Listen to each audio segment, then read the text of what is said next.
Bonjour à tous et mes vœux les meilleurs pour cette nouvelle année. Docteur Louma est donc l'invité de ce petit matin.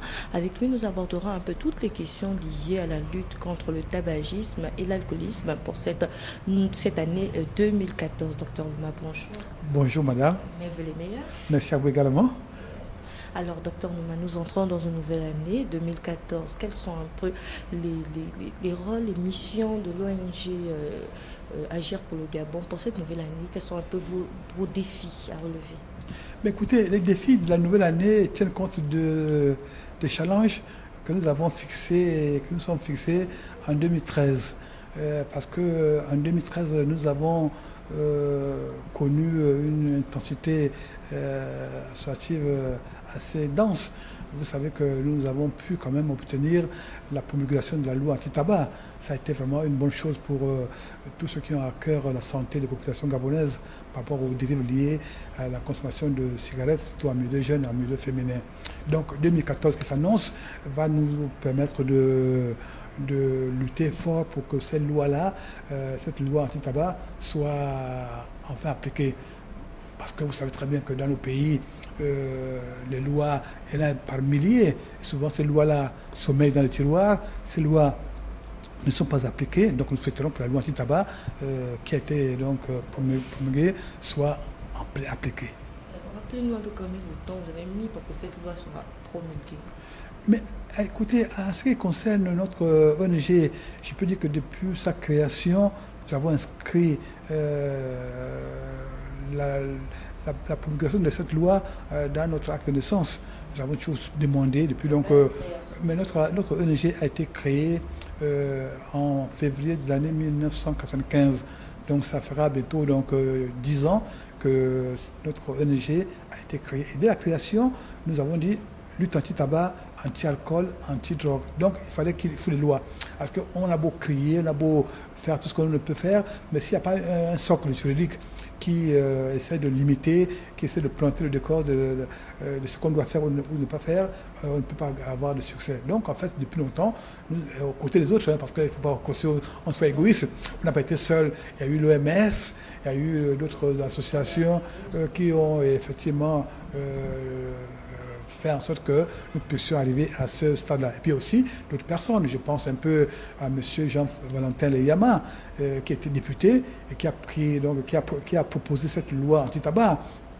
Et puis il y a le gouvernement qui a enfin compris que malgré le lobbying puissant des cigarettiers, parce que les fabricants de cigarettes ont voulu faire que cette loi ne soit pas prise, mais le gouvernement a passé outre.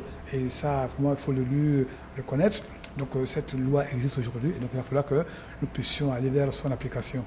Un défi déjà relevé, c'est bien, mais qu'en est-il pour celui qui concerne la délocalisation de la SOCIGA? Mais la SOCIGA doit être délocalisée parce que la loi le demande. Et dans la loi, il y a un article que je n'ai pas en tête, mais enfin, il y a un article qui dit qu'un an après la promulgation de la présente loi, SOCIGA, c'est-à-dire l'industrie cigarettière, doit être délocalisée. C'est notre souhait, c'est notre demande depuis de longues années.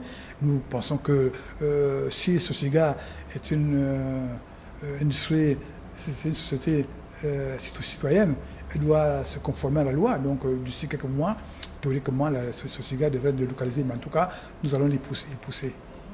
Alors, de 2013, il y a eu beaucoup de difficultés rencontrées, n'est-ce pas? Alors, parlez-nous un peu de ces difficultés. Mais les difficultés au niveau de notre ONG sont d'abord notre matériel, parce que faire ce que nous faisons tout le temps, il y a un coût, mais malheureusement, depuis que nous existons, nous ne sommes pas aidés, on n'a pas de subvention, on n'a pas d'aide, mais bon, nous tenons la route, la preuve, nous sommes là, et bon, ces difficultés sont aussi inhérentes à ce genre de combat. Parce que n'oublions pas que derrière la fabrication d'alcool, la production d'alcool, la commercialisation d'alcool ou le tabac ou la drogue, il se cachent des intérêts immenses qui se chiffrent en des milliards de dollars. Donc nous, les bras nus, nous combattons ces industries-là, mais bon, qu'à ça ne tienne, nous pensons que le combat en vaut la peine parce qu'il va de l'intérêt de ce pays, de notre jeunesse, de la population gabonaise, parce qu'on veut que nous puissions aller vers l'excellence, que nos jeunes soient compétents, compétitifs au niveau planétaire. Mais ils ne peuvent pas être compétitifs si ils ne sont pas en bonne santé mentale, bonne santé physique. Or, l'alcool, le tabac et la drogue tuent, détruisent de plusieurs manières. Est-ce que vous pensez qu'en 2014, les choses seront un peu plus faciles?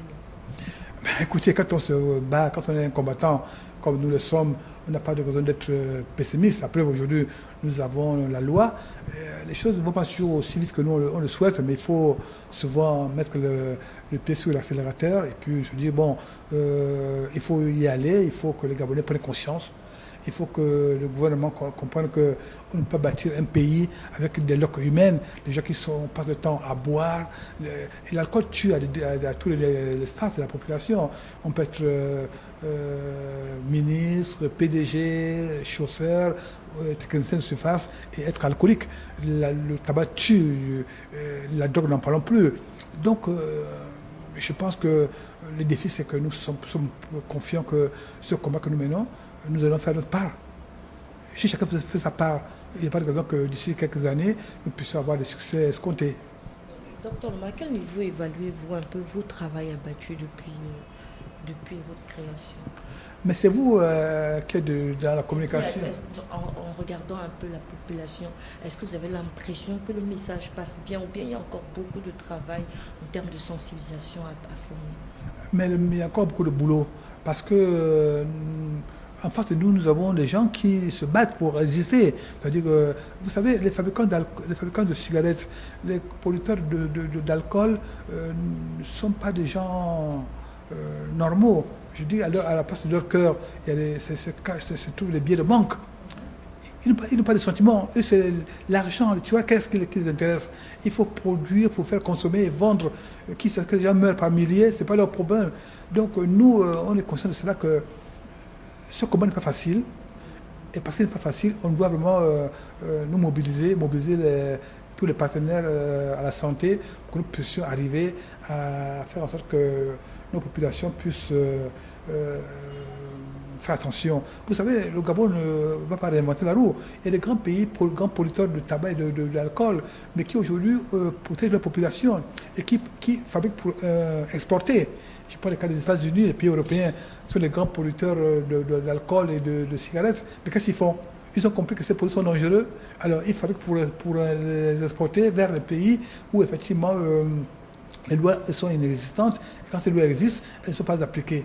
Donc en fait, ce combat, il est exaltant. Il est exaltant parce que nous pensons que quand on se bat pour défendre la population, défendre les intérêts de son peuple, on n'a pas de raison d'être pessimiste.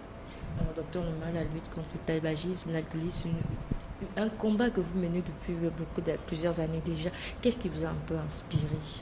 Mais ce qui vous inspire, c'est d'abord la souffrance de notre population. Vous savez que moi, par ma formation professionnelle, je suis pharmacien. Donc c'est une profession sociale, c'est une profession qui nous met en contact avec la souffrance des autres, à l'officine, au laboratoire, à l'hôpital.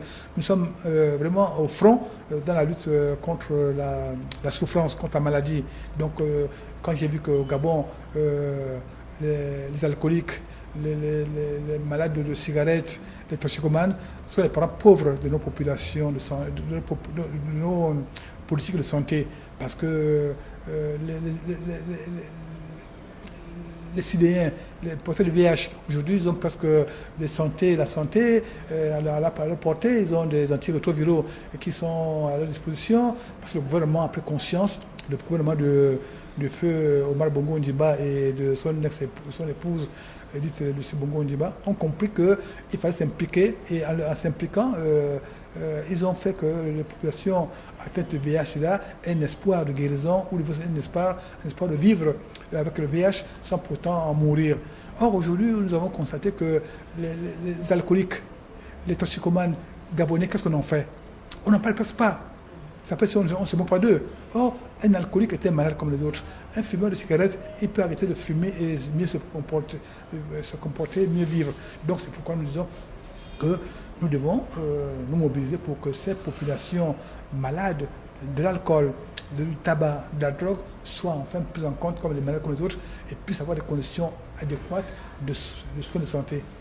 D'accord, docteur Luma, votre mot de la fin pour permettre un peu un message en nom de la population pour ceux qui entrent dans cette nouvelle année. Mais d'abord, avoir une pensée particulière pour les compatriotes qui ont perdu des parents, des amis à cause de leur consommation d'alcool, de tabac, de drogue. Vous savez très bien que notre pays, nos routes sont des cimetières à cause de ces pathologies, de ces consommations dangereuses. Donc, une pensée pour eux. Et pour l'année 2014, dire à nos compatriotes qu'il n'y a pas de fatalité à boire, à devenir alcoolique. Il n'y a pas de fatalité à fumer et à devenir grand fumeur, quitte à mourir d'une pathologie liée à ces produits-là. Il n'y a pas de fatalité à se droguer, à prendre le chanvre indien, la cocaïne, etc. Donc je souhaiterais que 2014 qui arrive, que les personnes qui boivent, qui fument, qui se droguent, puissent arrêter afin d'améliorer la qualité de leur vie. Que ceux qui ne fument pas et qui ne boivent pas puissent prendre l'engagement de ne pas commencer à fumer, de ne pas commencer à se droguer au risque de devenir dépendant. Et je souhaite à tout le monde, à toutes et à tous, bonne heureuse année 2014. Merci beaucoup, docteur Luma. Et puis qu'à espérer que le message est bien passé, que les populations comprennent un peu l'importance d'avoir une bonne santé. Merci encore de nous avoir suivis. On se retrouve demain, toujours à la même heure, dans le cadre de l'invité du petit matin.